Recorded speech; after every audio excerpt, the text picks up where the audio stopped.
talk in the overtime play. The big stories, the big plays, the big drama. We got Jared P and Johnny O. Jared P and Johnny O.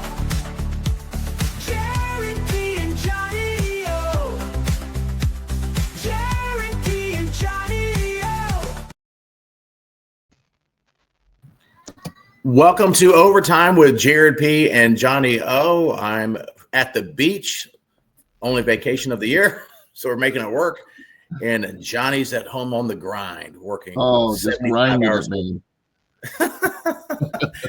We got an exciting show today. We're going to talk about preseason top 25 in college football, like the preseason rankings, and also our top 5 sports movies of all time, coming off the tremendous success of Happy Gilmore 2, the most streamed movie in an opening weekend in U.S. history on Netflix, with 47 million people watching it just in the first 3 days. So, it's blown past that.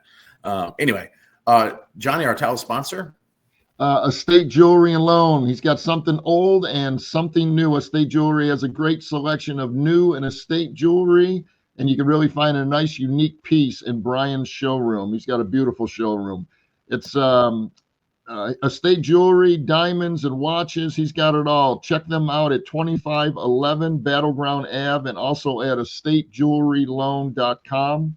And Salsarita's Fresh Mexican Grill, your favorite place there. Located in High Point at the Palladium and in Greensboro in the Target Shopping Center on New Garden. He's got a food truck. He does catering. He's got daily specials going. You can watch or see the menu on salsaritas.com. Excellent. All right, Johnny, there's been a bunch of preseason top 25 official ones, top 25 going into preseason. Your thoughts? Well, I hate preseason rankings. I really do. I wish they would wait until they should have no rankings until at least after one week of college football, but I would say after 2, because I think it's kind of cheating a little bit. Some of these other schools that end up in the top 20 after the season because they had a good season and they started off, maybe 50th. So it takes them so long to get up there. Where the Penn States and the Georgias and they deserve it. They're always up there, but they always get that high ranking at the beginning, and they lose a game, they might drop a ranking or 2, and it bugs me. Even last year, in the top 25, NC State was ranked. So these rankings mean nothing. And I agree with the first couple 3. You got Texas, and I can't wait to watch Arch Manning, and I'm sure you are, man. I want to see a full season of this guy, and I hope he, comes up. I hope he is all that they think he is. Right. Or else, if he's not, man, this could be a real bust. But I think he is. But he sat out 2 seasons. That just still is mind-boggling to me. It is crazy. Yeah. Isn't it? Oh my gosh. But Texas is supposed to be real strong, and it's because of him. Ohio State, defending champions, number 2. Penn State, number 3. And Georgia 4. And, of course, Notre Dame 5. And then it goes down. But the breakdown, Jared, this is what I like to discuss. Okay, the SEC, which is, the top football conference by far. There's no doubt about it. Of course, the Big Ten is right there, but Big Ten is closing the gap. Top heavy, though. Yeah, you're right. Yeah, absolutely. But the SEC's got 11 in the top 25 to start the season. Come on. That's half the damn rankings. Yeah. The Big Ten come in with 7, which makes sense. The ACC, 2. Oh, come on.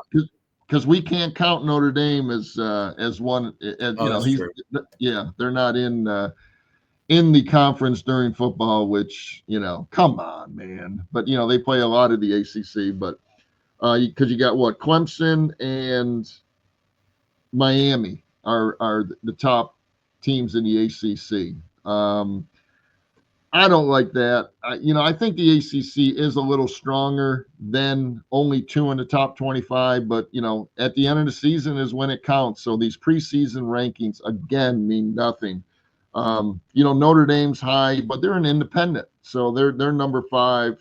But I do like that they have Clemson at number 6. I think Clemson's going to come back and really be that strong program and kind of, lift the ACC into the maybe a championship again. I don't see Miami doing it, but they're number 10. Of course, Alabama 8. I think just because they're Alabama, they're always going to be in the top 10 at least. I'm surprised they're at 8. I'm surprised they don't have them in the top 5 like they usually do, to be honest with you. But if Nick Saban were there, they would be top 3. No doubt about it. No doubt. But they're still right there in LSU. My main thing about this top 25 is I don't like it. I don't want it. Don't show me anything until after week 1 or week 2, and then give me something. Now, I will, in closing, I'll say, it's pretty, you got Texas and Ohio State 1 and 2, and surprise, surprise, they're playing the first game of the season, that's going to be one hell of a football game. And I'm not arguing they probably should be 1 and 2, but it's also funny that they're 1 and 2 for that opening season game. I mean, it's all about, I like that. It's all about money too. I don't care, even the rankings, right? Yeah, of course. And I do like the conspiracy theory. I love that. I love that about you. We can maybe do a whole show about conspiracy theories. It has nothing to do with about sports. Although you could do a bunch. Like I have a conspiracy theory about UNLV throwing that game against Duke in the Final Four. Point shaving. I mean, it's alleged, but and I can make a really good argument for it. But anyway, we need to talk about that. But real quick, back to that, the way the rankings are and the big games coming up. It happens in basketball a lot too. Even in a North Carolina Duke game, if it's coming up on a Saturday, all of a sudden, no matter where they are, they get a little closer in ranking, just to make that game even more elite than it is. It doesn't need any more, but it doesn't. It's just very questionable. That's all I got to say. I'm questioning the whole top 25, and I'm going to say one more thing. Syracuse wasn't even close to being ranked last year at preseason, and they ended up 10-3 and top 20. They made it to the top 20 at the end of the season because they won their bowl game. So again, that should tell you something. When Syracuse jumps in the top 20 and they haven't done anything in football in years, how much these preseason rankings are worthless. That's all. Yeah, no, and I've had that gripe, and I know they can argue, well, we do, we have all these advanced analytics when the season starts, so it all comes out in the wash. Not really. You're right, because if you're unranked, like right now, North Carolina with Bill Belichick, right, is unranked, and it's probably the way it should be because, we had historically bad defense last year. You would think with Belichick, it's definitely going to be improved, and we don't know of a proven quarterback. He recruited pretty well, got some good transfers in, but for them to not even be the top 25. But anyway, like you said, with Syracuse start way outside, then you win 3 in a row, and then they're ranked 24th. Yeah. But if they start at 10 and they win 3 in a row, and some people lose in front of them, then they're 3rd. They're 5th, 6th. So there's a definite advantage to starting higher in the rankings, especially now with the playoff. The playoff, I think your point is even more valid.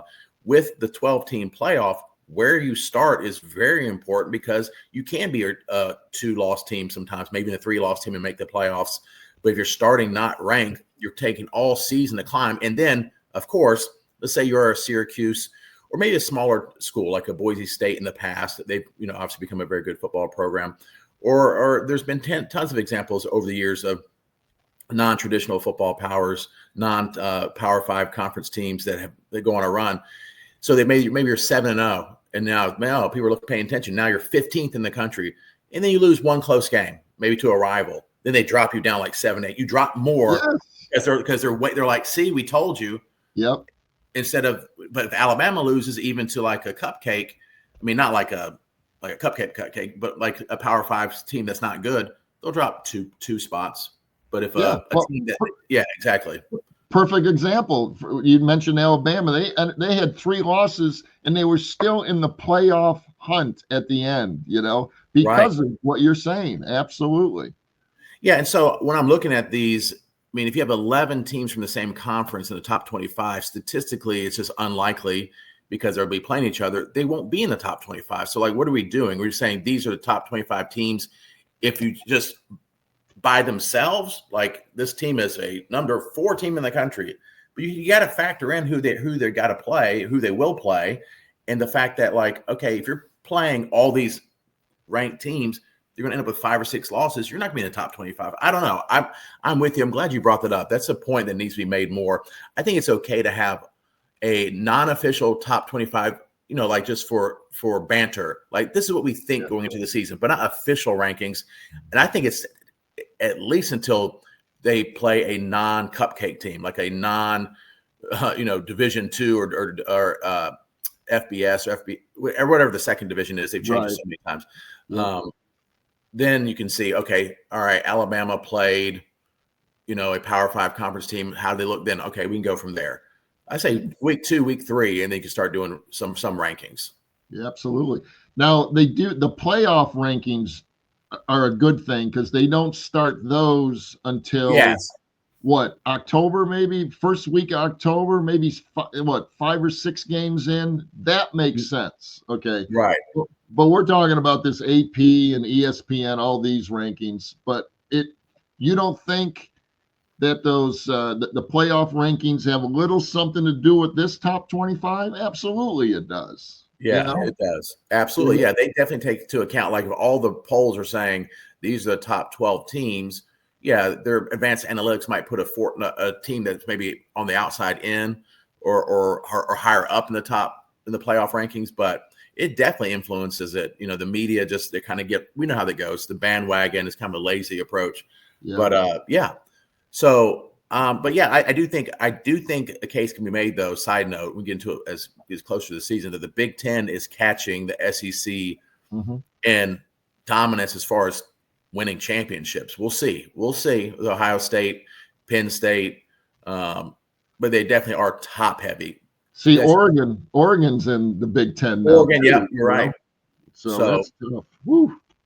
That's a good conference. So, and Illinois is number 12. Who knows anything about Illinois? I know they had a good year last year, but they're probably overranked this year because of what they did last year. Who knows?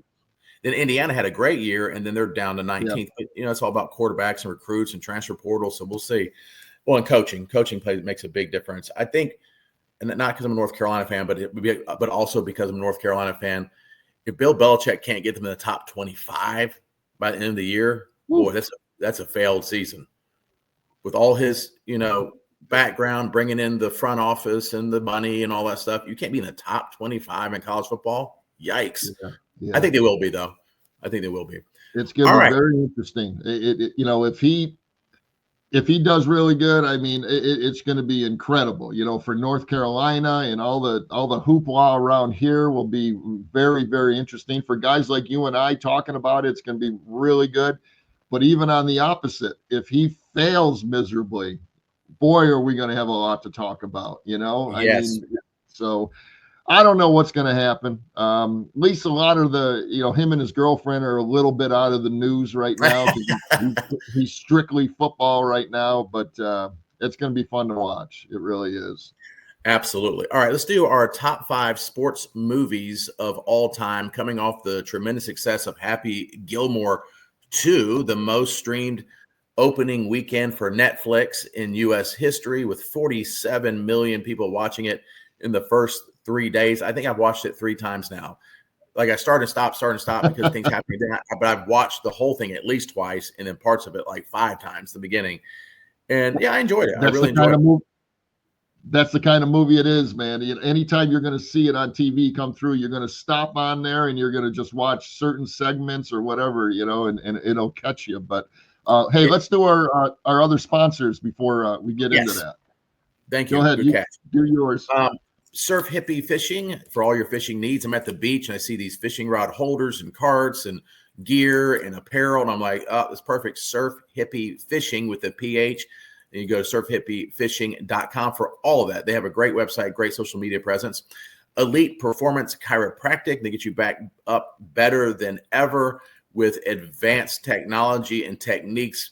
You know, Jeremy Phillips, former guest on the show and football player, former pro football player, he learned these techniques in the pros, being in these pro locker rooms. So we're very lucky to have him in this area. 2 locations, Greensboro and Winston-Salem.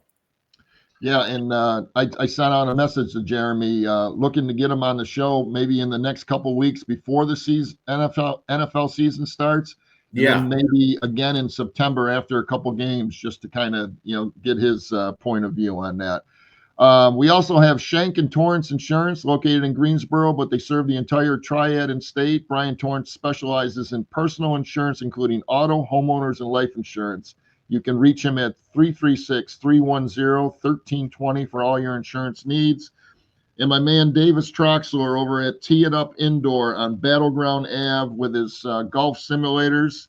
It's a little rainy today, I see, so he'll be busy over there today with over 100,000 golf courses to play, with a full golf store inside, and he serves beer and refreshments in there as well.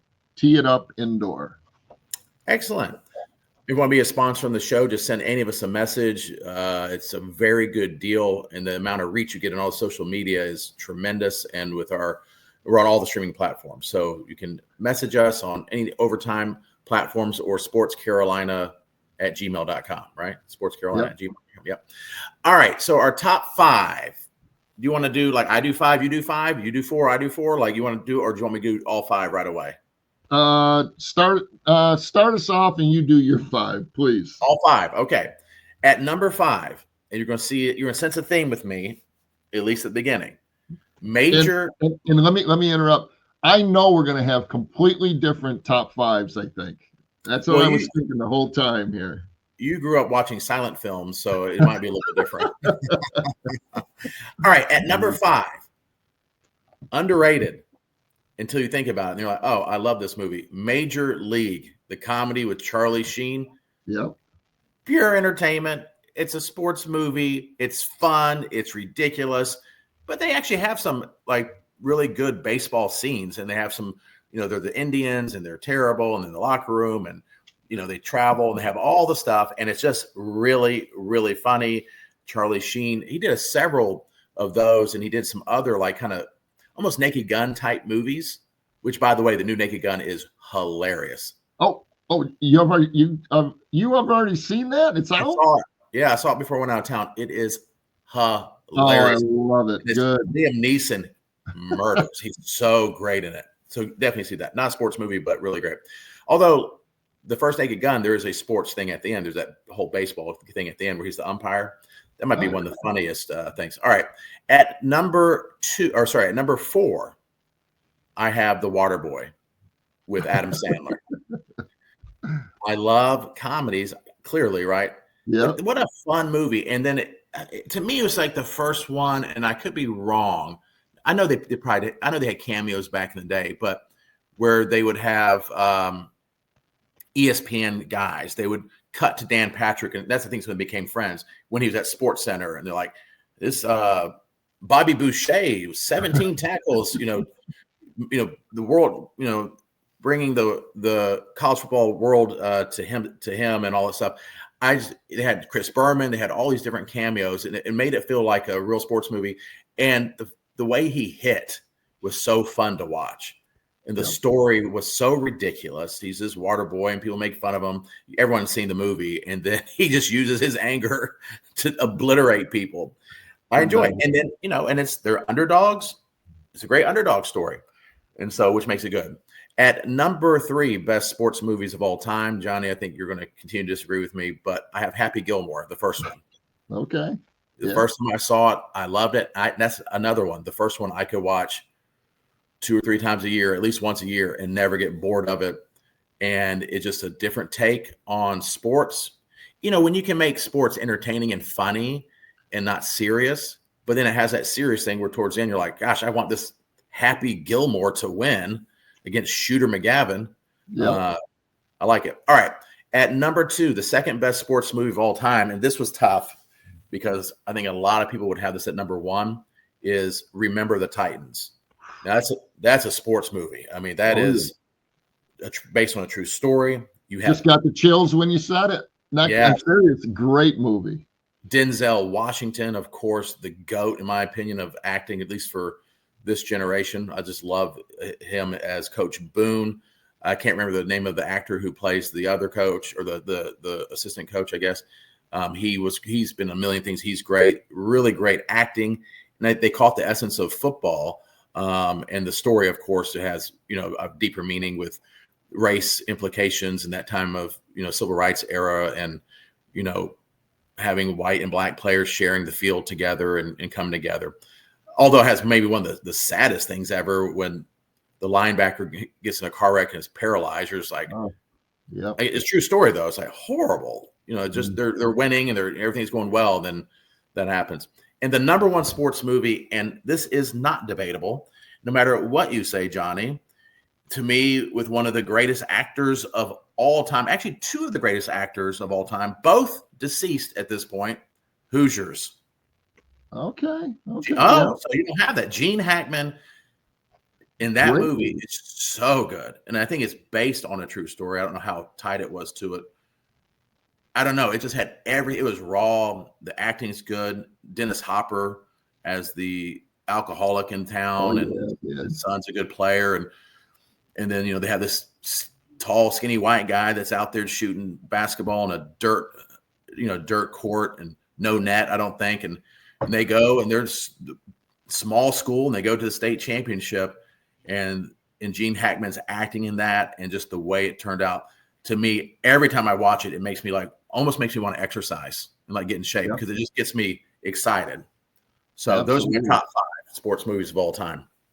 Absolutely. Can't argue with any of them, man. I mean, there's so many great sports movies, and every one that you mentioned was absolutely fantastic. I think we only agreed on one, as top 5, well, you know how I go against the grain a little bit here. That's why I wanted to go second before you started yelling at me about this. But it's so hard, man, to come up with 5. I have a tie for number 5 with 3 of them. No, you can't do that. That's a top 8 or a top 7. Hey, my name's on the damn show too. So yeah, okay. Well, you do that. You should do a top 10, but then you'd had a tie for 10th. No, my 5 in that number 5 spot. Remember the Titans. Absolutely. That's one we definitely agree on. But I got it. They're so close. Blindside was absolutely fantastic. That's in my number top 5, that 5. Michael Orr. I mean, what a story that was, them adopting him, and just the movie was just so well done. And, he turned out to be one hell of an NFL football player. And then I know there's some stuff going on legally now about the whole ordeal, but what a great movie. And Jerry Maguire was in my top 5. Those 5 were just so close. I couldn't leave either one of those out. But Jerry Maguire, oh my God, Tom Cruise was just fantastic in that. And show me the, I mean, it was awesome. Fantastic movie. Sports movie. So that's my 5. 3 of them. How many do you have at number 4? No, just now I'm down to 1 each. Okay. Number 4, Coach Carter. That's good. Yeah. Samuel L. Jackson. Oh my God, he took those kids and taught them, really life, and when their grades went down, and what he did, and forced them to get, I mean, they had to shut that team down. Couldn't play basketball, and they he made them do the work, and they respected him so much, and it was a battle. But what a great movie. And of course the ending was just tremendous, because they all came together and just did their thing. One of my favorite movies. Coach Carter was just tremendous. Number 3, and it really could be my number 1, but it's number 3, Moneyball. Oh my God, I'm a baseball guy. Absolute true story on that, Jared. And Brad Pitt did a tremendous job. portraying the GM, Billy Bean. I mean, that's where all these analytics, that's where it all started, man. And He's it's to in blame. all, He's the one to blame. and it's in all sports now, Yeah. But yeah, Moneyball, absolutely right there, and it could be a number one. Number two, I'm not sure if you're familiar with this one. It's called The Rookie, another baseball movie. Yeah, I saw that. I like that movie. Woo! Cry my eyes out, man. Every time I watch it. Dennis Quaid played Jim Morris, based on a true story. Jim Morris was, never made it out of the minor leagues in his younger years, never made it to the show.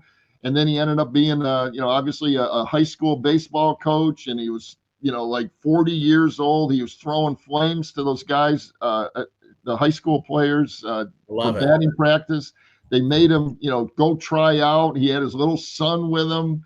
And made it to the show, man. And they were all in the stands, and I think it was with Tampa Bay or something, the Tampa Bay Devil Rays back then, and made it to the show. Oh my God, I'm not kidding you. I cried my eyes out every time I watched that. So that's my number two, called The Rookie. And my numero uno, over the years I thought maybe it would drop, but Field of Dreams. That's a tough one to not put at number one. Yeah. Kevin Costner did a tremendous job. Just a wonderful, wonderful movie. And I love that Major League Baseball, the last, a couple years ago, I think they did it 2 years in a row. They actually played a Major League Baseball game at that Field of Dreams, which only seated, about 5,000 or 6,000 fans. But now they switched it to the racetrack, and it was a great idea. Everything was perfect, but the rain rained the damn game out that Saturday night. That was a shame. But Field of Dreams is my number one. Just the whole story, just being a believer, and it was very cool. So number one, Field of Dreams. So we really did have, kind of a different top five. Yeah, because your top five had 8 or 9. I can't even say 12. No, it was very different. Now, if I just did like non-comedies, and I just thought about this, because I guess it's not top of mind as a sport, although it is totally a sport, is I would have a Rocky and Rocky. Oh, yeah. Yep. Those would replace some of the comedy movies. But yeah, because I mean, there's no movie that gets me hyper than Rocky IV. Absolutely. No. I mean, you got U.S. versus Russia. Rocky, Rudy, we didn't even mention. That's a hell of a movie. Hoosiers that I had down here, that you mentioned. Absolutely. Blades of Glory with Will Ferrell. I mean, those God. a funny movie at least. I like comedies. Tropic Thunder. I'm not Tropic Thunder. It's Tropic Talladega Nights. Oh my gosh. Okay, that's in my top 5. That movie made me laugh more than anything. So I'd put Rocky IV. Even though the first Rocky is actually technically a better movie. Rocky IV. If I only did. No, because Talladega Nights is not serious, but I love Talladega Nights. Tremendous. I'm a Will Ferrell fan. I've been told I look like Will Ferrell. It's a compliment. Yeah. Oh, absolutely. And I want to be his double, man. I would love to hang out with him on a movie. I went on a date with somebody, and I don't believe this at all. I've heard this one. She was like, and I didn't think it was a compliment, although she said it was, because she says she likes both of them. She said, "You look like if Kevin James and Adam Sandler had a baby." The Kevin James, and I'm like, is that a compliment?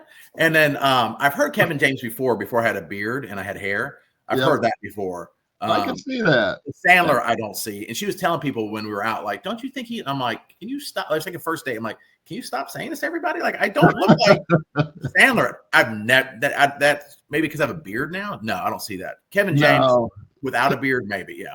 Kevin James, man. Now that you mention that, absolutely. But no, Sandler, I don't get that one at all. But what's so sad about that? Oh, go ahead. Speaking of Sandler, man, I'm back to your Happy Gilmore. I mean, we absolutely enjoyed that movie too.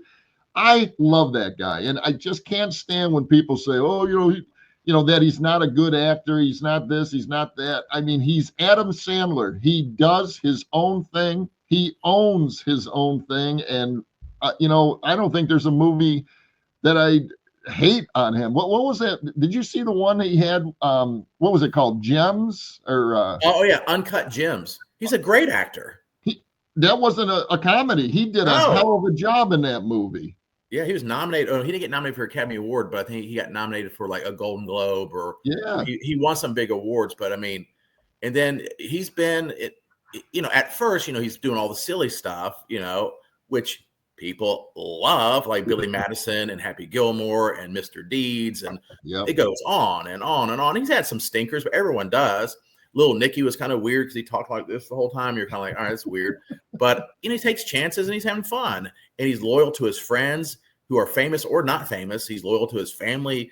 We don't like nepotism, but we give him a pass because he also includes anybody that he cares about in these movies, including Bad Bunny. He doesn't even know. He saw on SNL. He's like, man, I really thought he was good in that skit. I'm going to put him in this movie. Like, just give it. I mean, Bad Bunny's super rich. He didn't need the money.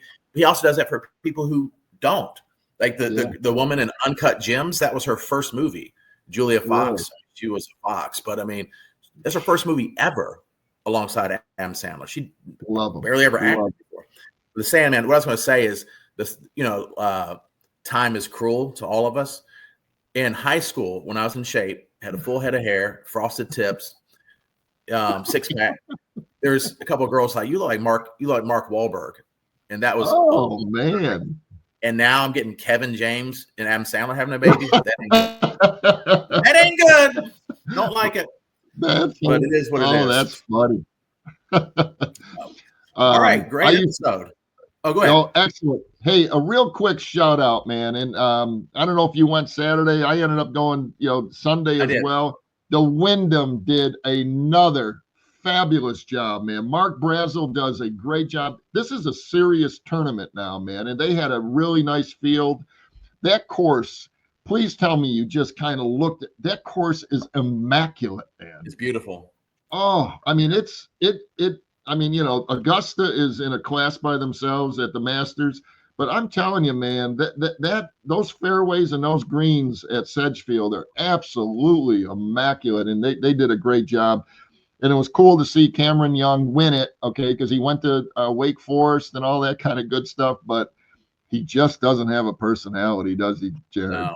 Well, it was funny. I saw Ricky Fowler coming up side, and somebody else with us said, hey, there's a star of Happy Gilmore too, because he's in Happy Gilmore too. And then, you know, and then, so we stayed on that hole to watch him tee off. And, you know, to me, that's the only thing about golf is like you see three pros tee off and you're kind of like, kind of looks the same. They're all awesome, you know, in comparison to real people. There's like, bam, bam, bam. We're like, all right. But yeah, they did a great job. They always do a great job there. But, yeah. No, I wanted to give them a shout out because it was great, man. And we're lucky to have that tournament here. So, all right, my man. Well, listen, you have a great time at the beach. And I still want one of those 336 hats, man. I got to say that hat is awesome. Yeah. Camel City Clothing, give them a little shout out, but Camel City Clothing in Winston-Salem. But yeah, no, I'll get you one. I got one at the house. I just got to, next time I see you, I got to give it to you. That is very cool. All right, man. Well, have a good week. All right, dude. You too. See you, man.